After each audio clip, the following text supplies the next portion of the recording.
Our next Norse myth is a story called The Mighty Wolf. How bleak the world is tonight. The heavy frost, the cruel east wind stripping the trees, the fields bare and iron hard.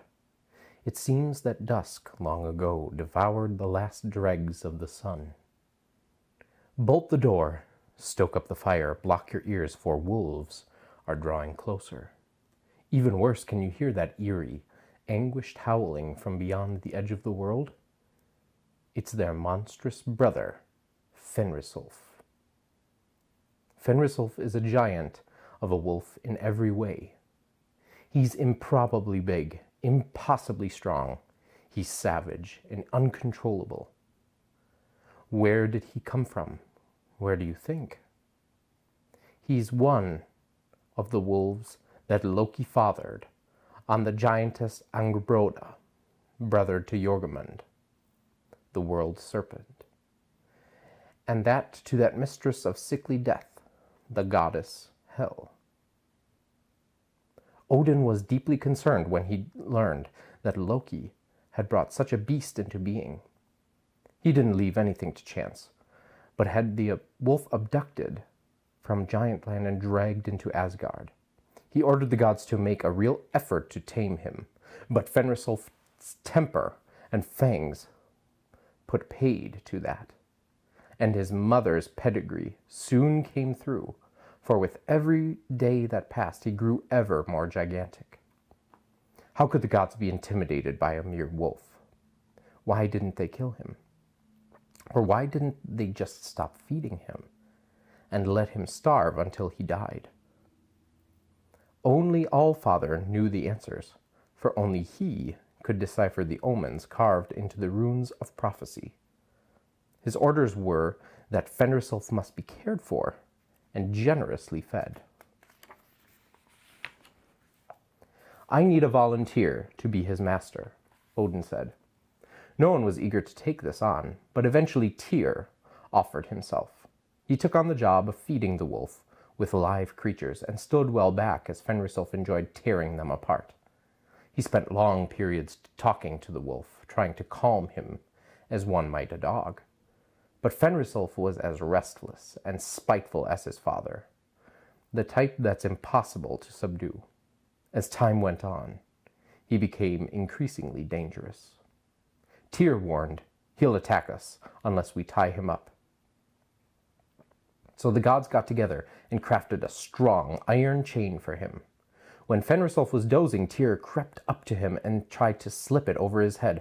But Fenrisulf woke at the sound of the links clanking, aimed his enormous forepaw at it and broke it, easily with a single kick. The gods made a second chain, twice as thick as the first, but Fenrisulf's guard was up after their first trick. He refused to sleep, and when he saw them bringing the chain, he bared his teeth menacingly. "Friend," said Tyr coaxingly, "this isn't a fetter. It's a game to test your cunning and strength. It'll give you the chance to prove how inviolable you are. If you can break this as easily as the first one, think how impressed everyone will be." Fenrisulf was flattered. He lowered his head and let Tyr slip the chain over his ears and into place around his great, sinewy neck. No sooner was it fixed than the wolf began to buck like a startled horse and writhe about and shake himself. In no time, this chain, too, lay uselessly on the ground, shattered into tiny fragments. Tyr looked at his charge in horror.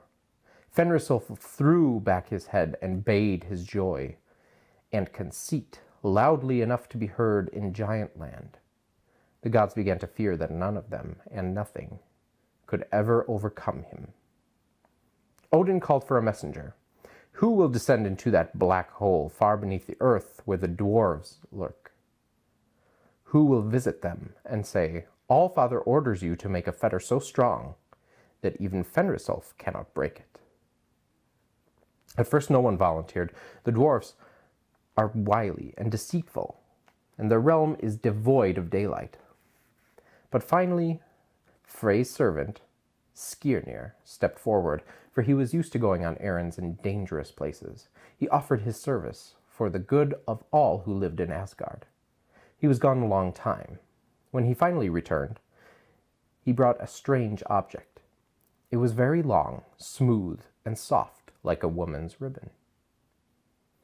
"What use is this?" said Odin dubiously. "It is not what it seems," said Skirnir.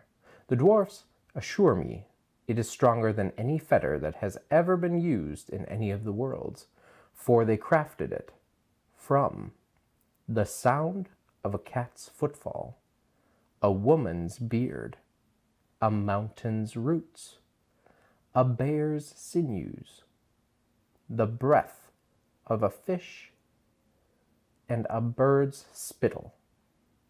Odin said, "As I hoped, it seems that the dwarfs have fashioned a truly exceptional thing." Tyr took it to Fenrisulf, saying, "Your strength has become famous far and wide, my friend. But now many people are muttering Fenrisulf has reached his limits. It's one thing to break a bond made by the gods, but he'd never be able to overcome the work of those master smiths, the dwarfs. How about proving these naysayers wrong? The Allfather himself invites you to take up this challenge. He's organizing it for you in the heart of an island that stands in the middle of a great lake. Follow me to the shore, and I'll take you there in my boat." Fenrisulf stood as still as a rock, staring at Tyr with his yellow, unblinking eyes. "So," Tyr said, "perhaps you're suspicious, but I swear we won't inflict any harm on you. To prove it, and as a mark of our good faith, before we place this fetter over you, I will place my own hand inside your mouth." At these bold words, Fenrisulf shook himself and turned to go to the lakeshore with Tyr. In fact, he was so eager to win even greater glory that he actually led the way. The other gods were already waiting on the island. Odin showed the wolf the silken ribbon that was the dwarf's fetter. Fenrisulf grinned with scorn and began to play with it, taking it in his mouth, rushing around with it, and tossing it into the air like a cub. Odin said, "Enough. This game isn't enhancing your reputation, Fenrisulf. Allow us to bind you with the fetter so you can prove your power by breaking it and making a quick escape." By now, Fenrisulf was so relaxed from his romp that he lay on his side, panting and still grinning. Tyr put his right hand between the wolf's jaws, just as he had promised, while Odin wound the fetter loosely around Fenrisulf's 4 legs. The other gods took hold of the 2 loose ends and challenged the wolf to rise and free himself. Fenrisulf staggered to his feet, gripping Tyr's hand between his teeth. He stretched blithely and strained against the fetter. However, instead of splitting it into shreds of yarn, as he had expected, it stayed fixed on him. In fact, as he heaved against it, the fetter actually grew tighter. He tried kicking against it, but with each movement, the fetter clinched its hold on him even more. Soon he had no space left to move. The fetter began to cut into the flesh of his legs. "You are vanquished at last, Fenrisulf," shouted Tyr. "But I haven't broken my bargain with you, for the harm you are suffering isn't inflicted by the gods, but by your own straining and kicking." If only the gods had not burst out laughing at this. Then perhaps Fenrisulf would have acknowledged the truth of these words and dropped his master's hand. But their mirth emphasized his humiliation and agony so much that he bit into Tyr's wrist and severed the hand from it. Tyr yelped in pain, but this vicious act achieved nothing for Fenrisulf, for he was still tightly bound. The other gods seized a cord that hung from the end of the fetter, threaded it through a stone slab, and thrust it deep into the ground as an anchoring peg. At last Fenrisulf was completely their prisoner. He spat out Tyr's severed hand with a howl that made the whole earth quiver. Then he lunged at the other gods, gnashing his teeth, spitting at them with the blood-stained drool, straining at the fetter as he tried to bite them. Odin seized a great sword, and while the wolf's mouth was open wide, he thrust this between his jaws. The point wedged into the wolf's palate, and the hilt lodged into the gums beneath. And there it still is.